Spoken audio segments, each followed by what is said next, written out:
Sister wives, Janelle wins in court and Kody loses in shame. Kody's conspiracy caught in property case. Hello friends, welcome to the Daily Gossip News Update. I'm Olivia and I hope you're well by God's grace. Please subscribe to the channel and press the bell icon for more updates. For over a decade, fans of Sister Wives have watched the Browns build their complicated lives on the foundation of faith, family, and most recently, property disputes. But nothing could have prepared them for the explosive climax that unfolded when Janelle Brown took her ex-husband, Kody Brown, to court over the now infamous Kody Pass property. When the final gavel fell, the courtroom air was heavy with shock. Janelle won decisively, publicly, and with a grace that left even her harshest critics applauding. Kody, on the other hand, walked out with slumped shoulders, a pale face, and the kind of defeated glare that only comes when you've been caught red-handed. Because in the process of losing the case, Kody's alleged conspiracy, whispered about for months, had been dragged into the light for everyone to see. Kody Pass, a dream turned wars on a Coyote Pass, was once Kody's big vision, 14 acres in Flagstaff, Arizona, where each wife would build her dream home. But like so many of Kody's grand plans, reality took a different turn. Over time, Christine left. Mary distanced herself. Janelle clashed with him over finances, and Robyn, well, Robyn's house was the only one that ever seemed to get closer to completion. Court documents revealed that Kody had been quietly shifting property boundaries and legal titles, funneling the most desirable parcels toward himself and Robyn. The paperwork trail, meticulously gathered by Janelle's legal team, painted a damning picture: private meetings with land surveyors, unexplained changes in deed filings, and agreements signed without the knowledge of the other co-owners. It was exactly the kind of behind-the-scenes maneuvering that viewers had suspected for years, but could never prove. The smoking gun real bombshell came when Janelle's attorney introduced an email thread between Kody and a property development consultant. In the exchange, Kody allegedly suggested strategies to make Janelle's parcel less viable for construction by rerouting planned utilities and pushing for zoning changes. One line, read aloud in court, left the gallery gasping. If she sees her lot as more trouble than it's worth, she'll take a buyout and I can consolidate with Robyn's land. For Janelle, it was the ultimate betrayal, not just as a business partner, but as someone who had spent decades building a life with Kody. Janelle's reaction, calm, then still. Witnesses in the courtroom described Janelle's demeanor as controlled but icy. When the incriminating emails were presented, she sat straighter,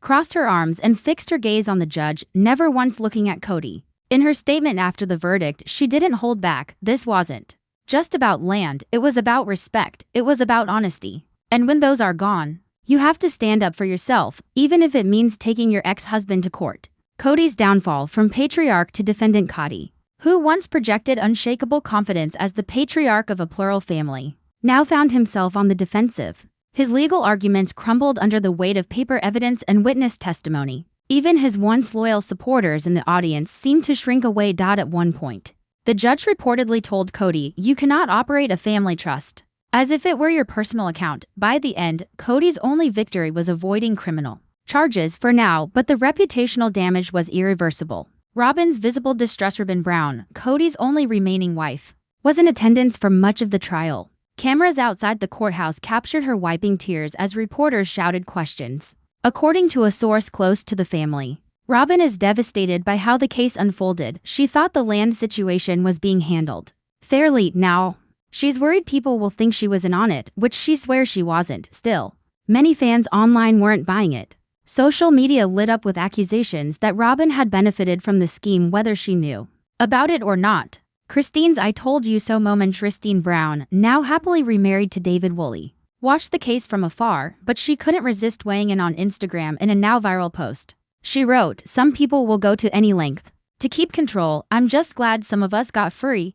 The comment section erupted with support, memes, and calls for Christine to spend her evenings sipping wine with Janelle on their new Kody-free porches. Mary, the quiet observer. Mary Brown has often been the quiet, conflicted figure in the family drama, but this time, insiders say she sent Janelle a private message of congratulations. Mary knows what it's like to be cornered by Kody, the source claimed. Seeing Janelle win gave her a sense of justice, even if it wasn't her fight. This time, the judge's verdict ruling was clear. Janelle retains full ownership of her portion of Kody Pass, along with a court order forcing Kody to cover her legal fees.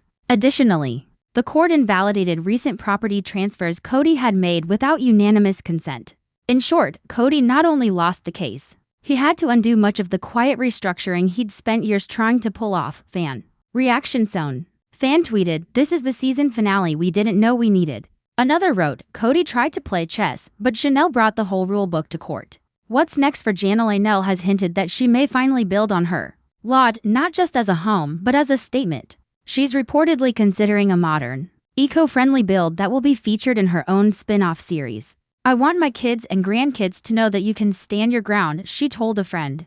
According to an insider, what's next for Kody, meanwhile, faces mounting pressure from both the public and his own family. Some insiders claim his relationship with Robyn has grown tense since the trial, with whispered arguments about finances and public humiliation. Others say Kody may attempt a media redemption tour, but with his credibility shredded, it's unclear who would listen. The legacy of the Casithus court battle didn't just settle a land dispute. It cracked open years of unspoken resentment and brought hidden tactics into daylight for the Brown family. The message was clear: the era of Kody's unchecked control is over, and for fans, it was a moment of poetic justice. The man who spent years orchestrating family dynamics to his advantage had been outplayed by one of the very women he underestimated. Sister wives, the court ordered Kody to return Mary's property. A stunning defeat for the patriarch's shocking verdict. It was a day that will go down in Sister Wives history, not on TV screens, but inside a hushed courthouse where reality, television's most polarizing patriarch, finally met a legal wall he couldn't charm, manipulate, or bulldoze through. The judge's voice was firm, each word landing like a hammer. "Mr. Brown, you are hereby ordered to return full and immediate possession of the disputed property to Ms. Mary Brown." The courtroom was silent for 2 heartbeats, then came the audible gasp from spectators. Mary, sitting in the front row with her attorney, blinked back tears of vindication. Kody, his jaw tight and fists clenched on the table, stared straight ahead as if refusing to accept the blow. How it all began, the property disputado. The casual Sister Wives viewer, the property battle might have seemed like just another subplot in the long-running saga of Kody Brown and his 4 wives, but for those close to the family, it was a ticking time bomb. The property in question wasn't just land. It was part of Mary's identity, purchased years ago as her own retreat space. It was meant to be a sanctuary after years of living in the shadow of Kody's other marriages. But as the family's finances became more tangled, Mary alleged that Kody quietly absorbed the property into the larger Brown family holdings without her consent. What followed was a slow-burn feud, whispered about in interviews and hinted at in cryptic social media posts, until Mary finally decided to take the matter to court. Inside the courtroom in day 1 of the trial, Mary entered in a sleek navy suit, the look of a woman ready to reclaim what was hers. Across the aisle, Kody sported his trademark lion's mane of curls and an expression that alternated between smug confidence and visible irritation. Mary's attorney laid out a paper trail that spanned years, title transfer forms, emails, and text messages in which Kody allegedly downplayed her ownership and moved the property into a shared trust under his sole administrative control. Kody's defense? He claimed it was all a misunderstanding, and that the property was always meant to be part of the family legacy. But the judge didn't seem convinced. The evidence that sank Kody's most damning moment came when Mary's lawyer produced a notarized letter from the original purchase, signed by both Mary and Kody, explicitly naming her as the sole owner. The courtroom was so quiet that you could hear the shuffle of papers. Kody shifted uncomfortably as the judge read the letter aloud, each sentence cutting through his arguments. By the time cross-examination rolled around, even some of Kody's supporters in the gallery seemed uneasy. Mary's moment of triumph. When the verdict came, Mary's face softened into a small, knowing smile. She didn't gloat. She didn't glance at Kody. She simply closed her eyes for a moment, as if letting years of frustration drain away. Outside the courthouse, she told reporters, "This isn't about winning against someone. It's about standing up for what's rightfully yours and knowing your worth." Kody's reaction, silent but furious. Kody didn't stop for reporters. He walked briskly to his SUV, Robyn trailing a few steps behind with a protective hand on his shoulder. Sources say that once the cameras were gone, Kody erupted in frustration, venting about betrayal and media vultures. Insiders claim he has no intention of publicly apologizing to Mary, a move that will likely deepen the rift between them. Family Duluth ruling sent shockwaves through the rest of the Brown family. Janelle, still riding high from her own legal win over Kody in the Coyote Pass dispute, reportedly sent Mary a congratulatory text. "Proud of you, you fought for yourself and you won." Christine was more blunt on Instagram. "Sometimes you have to leave before they see what they took from you." The adult children were divided. Some expressed quiet support for their mom, while others worried the ruling would make future family gatherings impossible. Public reaction on viral post read, "First Janelle, now Mary, who's next to take Kody down in court?" What this means for Mary's victory wasn't just about land, it was symbolic. Mary now has the legal recognition that she was wronged and the property back in her name. Sources say she plans to renovate the space into a retreat for women seeking empowerment. "After toxic relationships, it's my way of turning something painful into something healing," she reportedly told a friend. What this means for Kody, the ruling is another public embarrassment in a string of defeats, combined with the ongoing tensions with Janelle and Christine, and the mounting criticism of his relationship with Robyn. His once commanding patriarch image is rapidly crumbling. Industry insiders wonder if TLC will lean into this real-life drama for Sister Wives Season 20, or if the network will quietly distance itself from Kody to protect the franchise. The bigger picture, this case has become a cautionary tale for fans and cast members alike. Never underestimate the quiet determination of a woman who's been sidelined for too long. Mary's win shows that even in a plural marriage turned fractured empire, there's room for personal justice. And sometimes, the court of law moves faster than the court of public opinion. Christine Brown sues Kody Brown, the full story of Truly's legal fight background and motivations. In September 2024, Christine filed a legal petition titled Declaration of Paternity, Child Custody, Parent Time, and Support in Utah, naming Kody as the father of their daughter, Truly or Truly Grace Brown, who is 14 years old and notably not listed on her birth certificate. Christine cited the absence of Kody's name on the birth certificate due to their polygamous arrangement.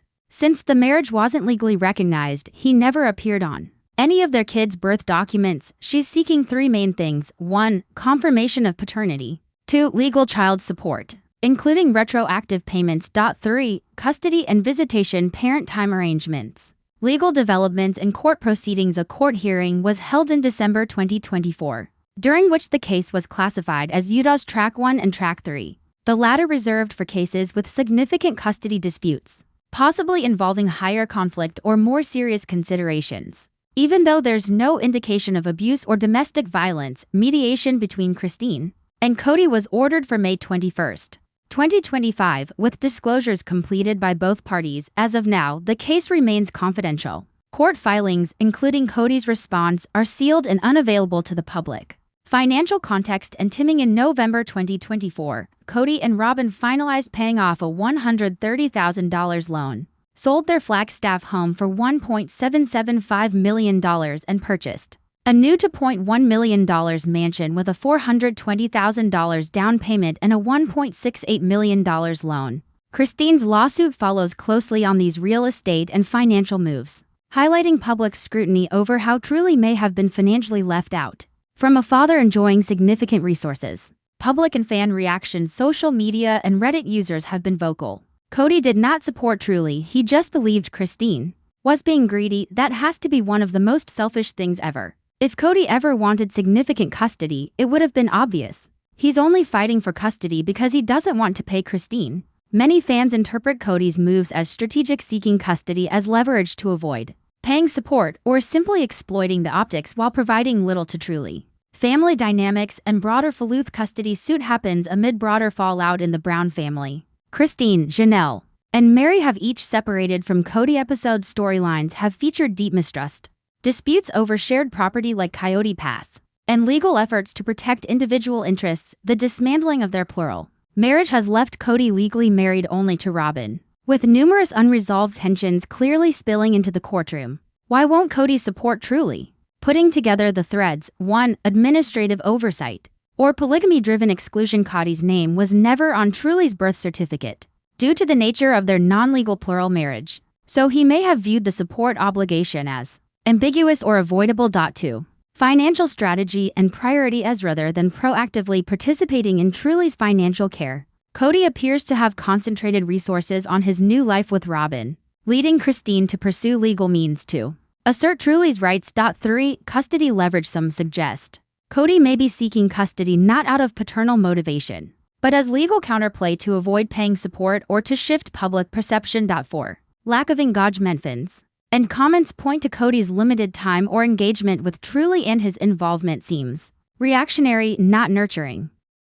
No more sisterhood. Mary and Robyn's war erupts. It was the kind of moment that reality TV dreams and marriages are made of on a chilly Flagstaff morning. With cameras rolling and producers bracing for yet another season of Sister Wives, Mary Brown and Robyn Brown finally dropped the last layer of polite smiles and careful words. The gloves were off. According to an insider who claims to have been in the room when it happened.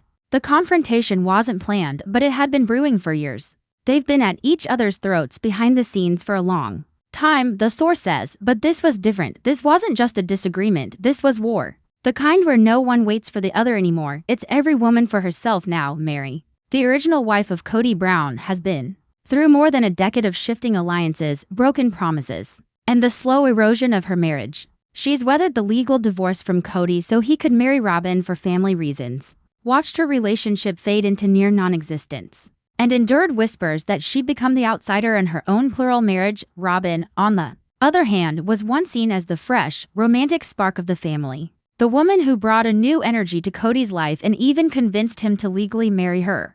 But over time, that image soured for many viewers. Critics accused her of being manipulative, controlling, and using her favored status to sideline the other wives, especially Mary. The war wasn't just about one argument.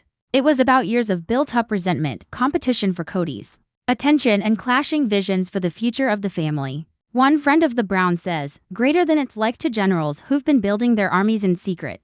And one day they both realized, I'm never getting what I want unless I take the other down. That's what this feels like. They're not even pretending to be united anymore. The breaking point trigger came during what was supposed to be a routine family discussion. Cameras were there for a planning meeting about the upcoming holidays, a subject that has historically been a minefield for the Browns.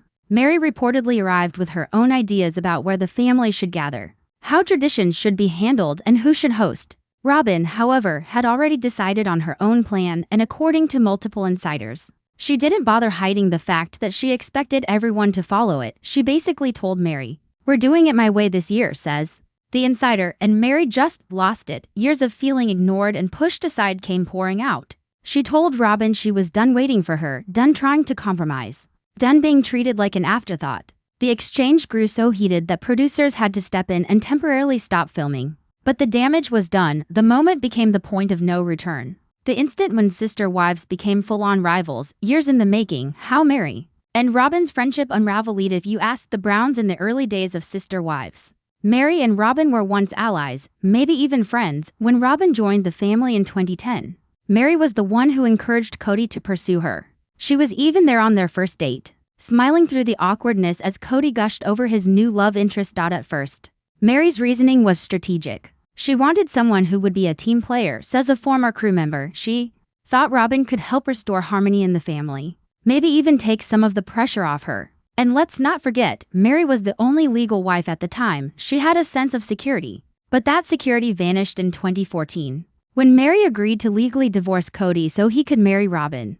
The official reason was so Kody could adopt Robyn's 3 children from her previous marriage. The unofficial fallout: Mary's position in the family hierarchy shifted overnight. She gave up her legal status thinking it was for the greater good, a family friend explains. But once Kody married Robyn, it was like the entire dynamic flipped. Robyn wasn't just another wife, she was the wife, and Mary was suddenly optional. Small slights, big wounds over the years, small moments chipped away at their relationship. Family gatherings where Robyn's opinion carried more weight.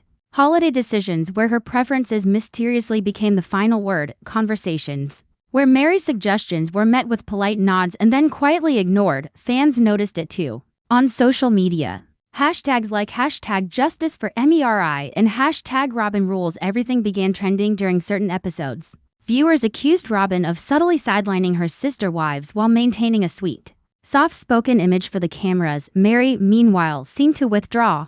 She opened her bed and breakfast in Utah, spent more time traveling, and often appeared on screen as though she was in a different emotional orbit from the rest of the family. Still, whenever Robyn reached out, usually with tears and soft words, Mary would respond. The last thread snap, sources say. The relationship never fully recovered from the legal divorce. But Mary still held onto the hope of mending things. That is, until the now infamous holiday planning blow-up. This wasn't just about one Christmas, the insider says. It was about 12 years of Mary waiting for Robyn to meet her halfway and realizing she never would. From that day forward, they stopped pretending. The subtle digs became open criticism. The careful diplomacy dissolved into open competition for Kody's time and family influence. And as one crew member bluntly put it, greater than the sisterhood is dead. Now it's just two women in the same war zone, and neither is backing down.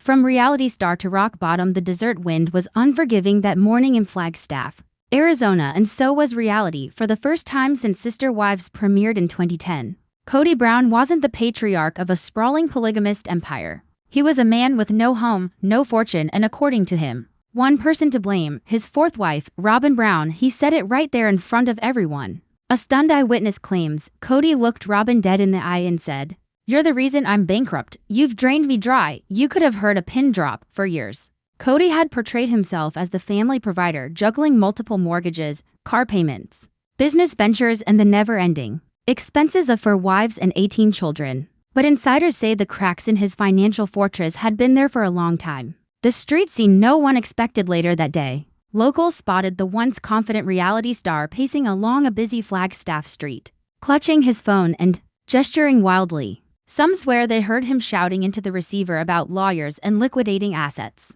Others say he was muttering Robyn's name over and over, shaking his head like a man who couldn't believe his own life. It was surreal, says a passerby. This is the guy from TV, the one with all the wives and the big dreams, and there he was, looking like he didn't even know where he was going to sleep that night. By evening, rumors had spread across fan groups, Reddit threads, and Facebook pages dedicated to Sister Wives. Was Kody Brown truly bankrupt? And if so, had Robyn really played a role in his downfall? The warning signs Kody ignored long before Kody Brown was pacing the streets of Flagstaff.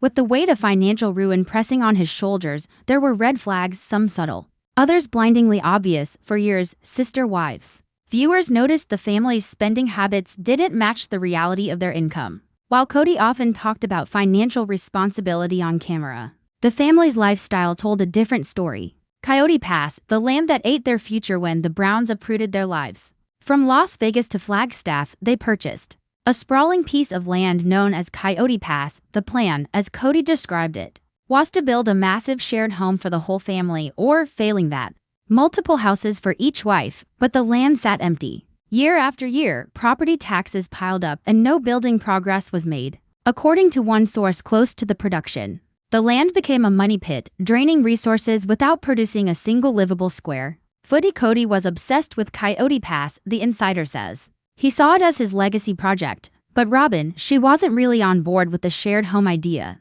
She pushed for a separate, high-end house for her and her kids. And that became another huge expense, Robyn's dream home, and the mortgage that wouldn't quit when the rest of the family was tightening belts. Robyn and Kody purchased a nearly $900,000 home in Flagstaff, complete with multiple bedrooms, custom finishes, and enough space to comfortably house Robyn's 5 children. It was beautiful, admits one family acquaintance, but it was also a giant financial anchor. The mortgage, the maintenance, the utilities, it was all adding up. And with only one legal wife left, guess who was signing the papers? Kody. Lifestyle creep insiders say the couple's expenses didn't stop at the house. There were high-end furnishings, frequent shopping trips, and vacations that seemed to contradict the financial struggles Kody sometimes mentioned on the show. The other wives noticed.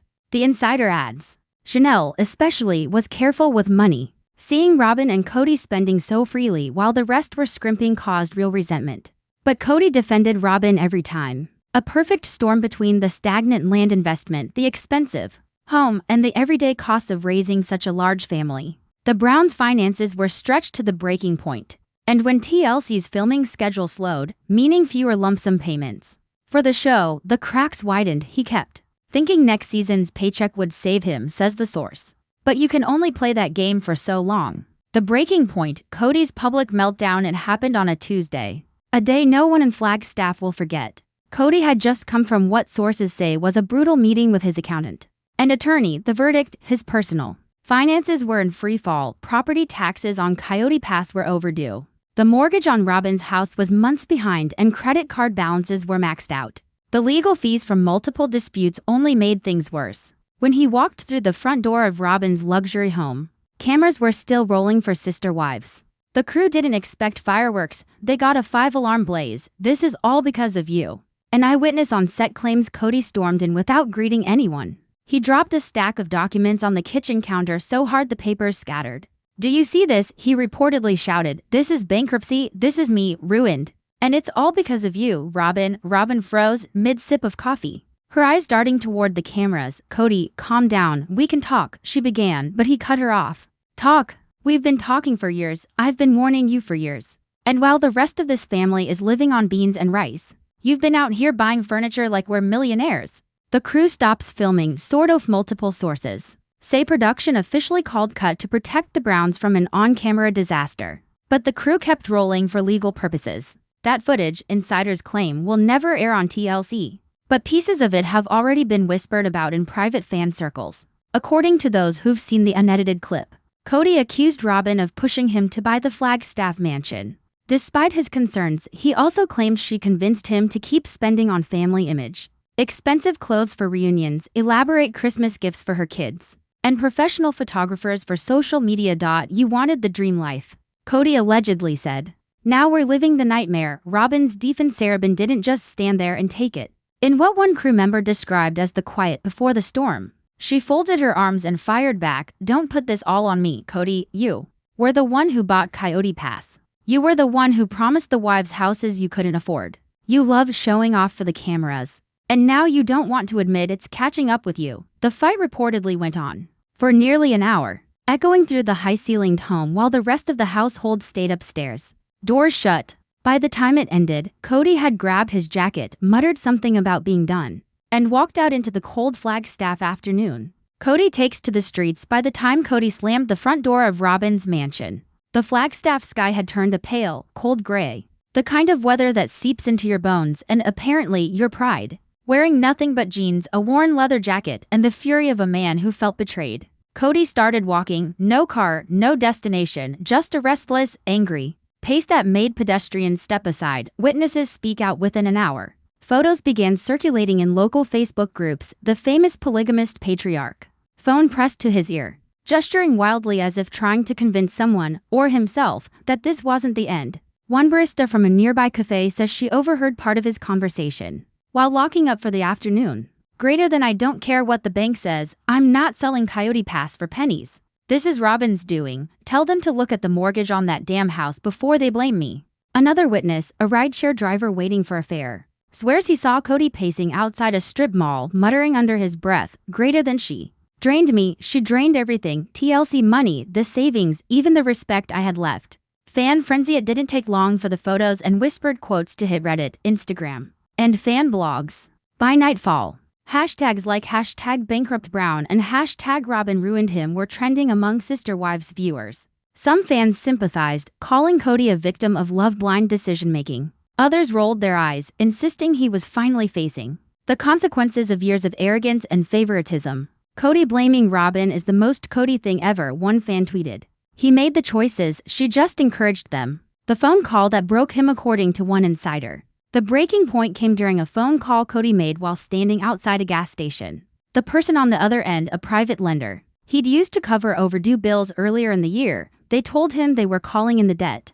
The source says, and that was it. He just stopped walking, stared into space for a good 30 seconds and said, "So I'm done." Then, after that, Kody reportedly walked to a public bench near the city center and sat there for hours. No cameras, no wives, no audience. Just a man and the cold reality of everything he'd lost. Robyn's side of the story, tears, truths, and turmoil behind the polished smiles and perfectly staged family photos. Robyn Brown has long been a figure shrouded in mystery and mixed opinions. Loved by some as the glue holding the family together, and criticized by others as the catalyst for division. This latest scandal has thrust her back into the harsh spotlight. After Kody's public meltdown and the heartbreaking walk through Flagstaff streets, Robyn retreated to the sanctuary of her Flagstaff home, the very house at the center of the financial storm. Close friends say she was a mess, tears, frustration, and a relentless need to defend herself. She feels trapped. One longtime friend who spoke on condition of anonymity revealed,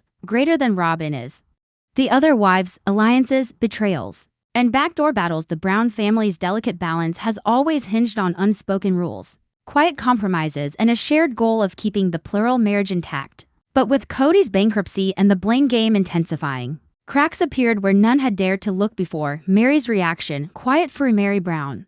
The family's original wife has long been vocal about her frustrations with Kody and Robyn. Sources close to Meri say she views Robyn as the architect of this financial collapse. Meri feels vindicated, says a family insider. She's always said Robyn was too demanding and expensive. Now that Kody's bankrupt, she's finally proven right, but it hurts her that it took this much damage. Meri reportedly distanced herself from Robyn immediately after Kody's meltdown, refusing calls and messages. Janelle and Christine, walking a tightrope, third and second wives. Janelle and Christine have traditionally acted as peacemakers, but the stress of the financial crisis tested their loyalties. Some say Janelle sympathizes with Meri, quietly blaming Robyn for pushing Kody too far. Christine, on the other hand, has kept a lower profile, focusing on her children and maintaining an image of calm. Still, whispers suggest she is quietly frustrated with Kody's management of family finances. Backdoor alliances and gossip behind closed doors. The wives have been swapping stories,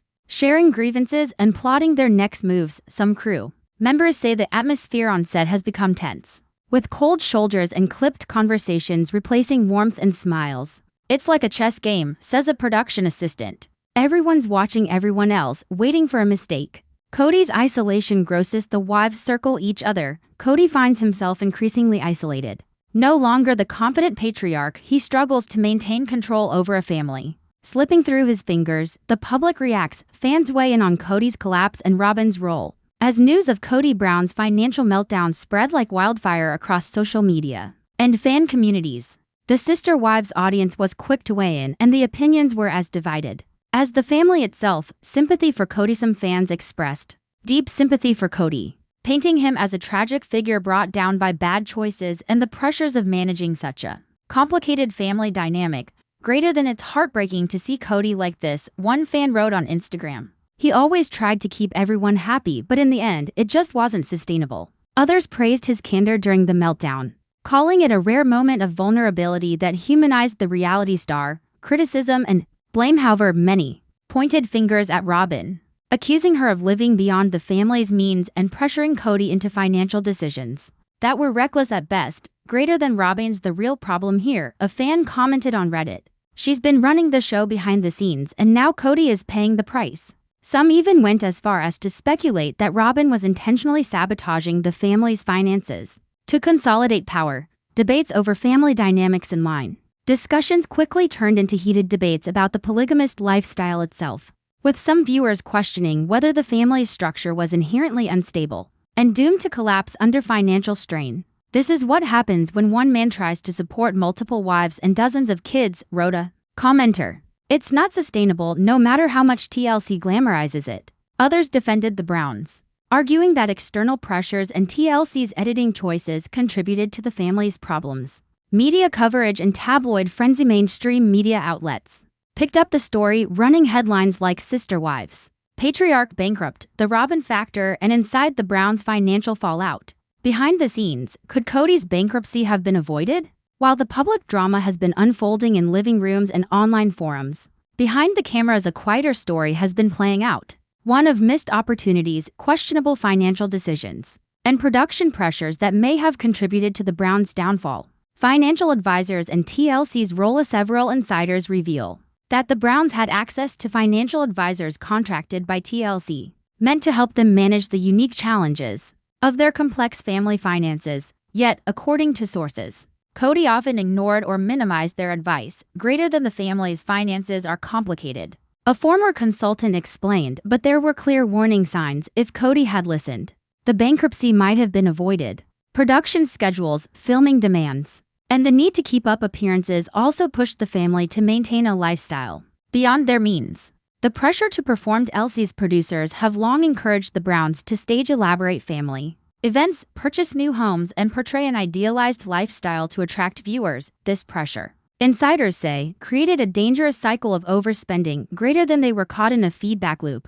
said a crew member. The more they spent, the more drama they had. The more drama, the more viewers, the bigger the paycheck, but none of it was sustainable. The role of individual choice. Despite external pressures, many believe the root causes lie in personal decisions, especially Kody's. He made promises to each wife he couldn't keep, said a family friend. He didn't want to disappoint them, and maybe that's what did him in.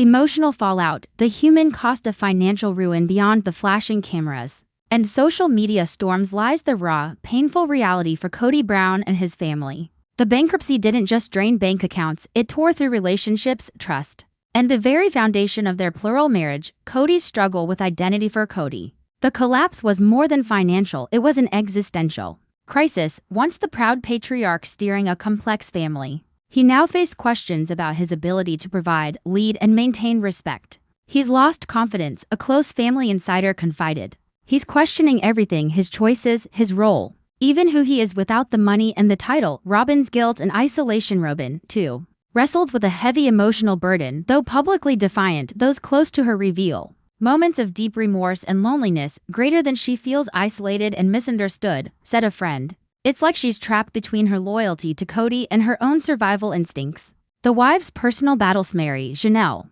and Christine each dealt with the fallout in their own ways. Some turning inward, others confronting the harsh new realities head-on. Greater than Mary's bitterness has deepened, a source said. She feels both vindicated and heartbroken. Greater than Janelle is trying to keep the peace, but it's exhausting, another insider shared. Children caught in the crossfire. The financial crisis didn't spare the Brown children, many of whom are now facing uncertainty about their homes, schooling, and future. Greater than the kids are confused and scared, said a family friend. They don't understand why things are changing so fast. What's next? The future of Kody, Robyn, and the Browns as the dust settles on one of the most dramatic chapters in sister wives history. Questions loom large about what lies ahead. For Kody Brown, Robyn, and the entire Brown family, can the family survive this? The fractures revealed by the financial crisis have left many wondering if the plural marriage can endure. With trust shattered and alliances fractured, reconciliation seems far from certain. Greater than they're at a crossroads, says a family insider.